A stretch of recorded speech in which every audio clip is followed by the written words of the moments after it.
On to stage 19 of La Vuelta 21. We come down from the high mountains today, but it could still be a tricky outing, especially with lots of teams chasing a stage win.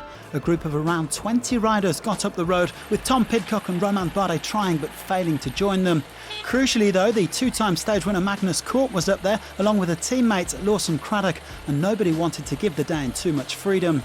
Jan Palansk and Rui Oliveira in the break representing UAE Team Emirates, with Velon on the attack again for Alpecin Fenix. Fabio Aru, Marc Padun and Andrea Baggioli also up front, as well as Trek Segafredo's Quinn Simmons, the winner of the recent Tour de Wallonie. For sure quite long, but I've been feeling better each day and looking forward to getting to the final now.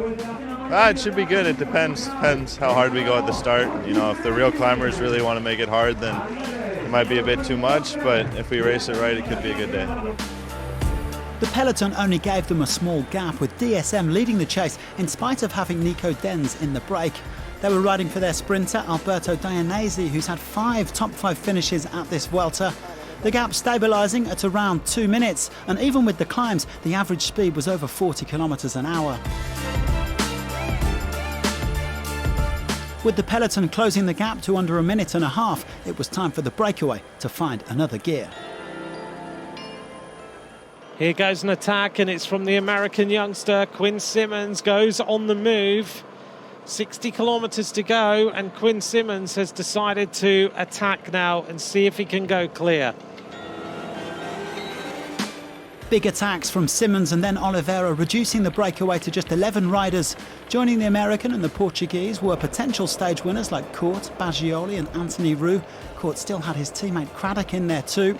Padun, Damian Tuze, Antonio Jesus Soto, Andreas Kron and Nico Denz also made it across, with the gap to the peloton now just over a minute. Well, the riders were really tearing along at high speed. A fascinating pursuit unfolding here. Team DSM still riding hard for Dainese, with Bike Exchange now helping out as well for Michael Matthews. Even after 2 punishing days in the mountains, nobody was taking it easy. He's not coming back. There is a crash here. That's a big crash. This is not great news for Intermarché.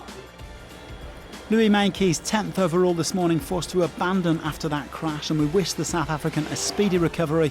Meanwhile, the end of the stage was completely bonkers. Quinn Simmons, he goes clear. Huge attack from Trek Segafredo's Quinn Simmons, and he now tries to go solo to try and win today's stage. The break was down to 7 riders now, but they were still putting up a fantastic fight as they hit the final 15k.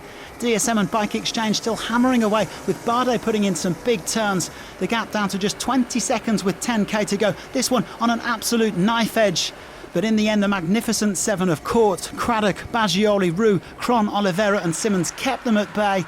It was up to 30 seconds with 5k remaining. Cort was definitely the favourite, especially with Craddock there to lead him out. Could anybody stop the Great Dane from completing his hat-trick? 280 metres to go, and it opens up first for Quinn Simmons. Here goes Quinn Simmons. On his wheel is Magnus Cort. Anthony Roux is on the wheels. It's going to be Magnus Cort. Magnus Cort being tracked now by Rui Oliveira. It's a hat-trick of wins for Magnus Cort. It's amazing. It's a dream now, and I really hope I don't wake up. I have to thank my teammate Lawson Craddock for doing a very, very amazing job, and I could not have done this victory without having him with me in the breakaway today.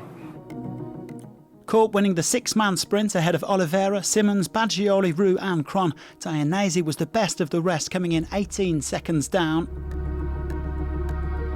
Roglic takes his 50th Grand Tour leaders jersey, and he's now just 2 stages away from a 3rd straight win at La Vuelta, leading by 2.5 minutes. With Meintjes out of the race, David de la Cruz moves into the top 10 overall.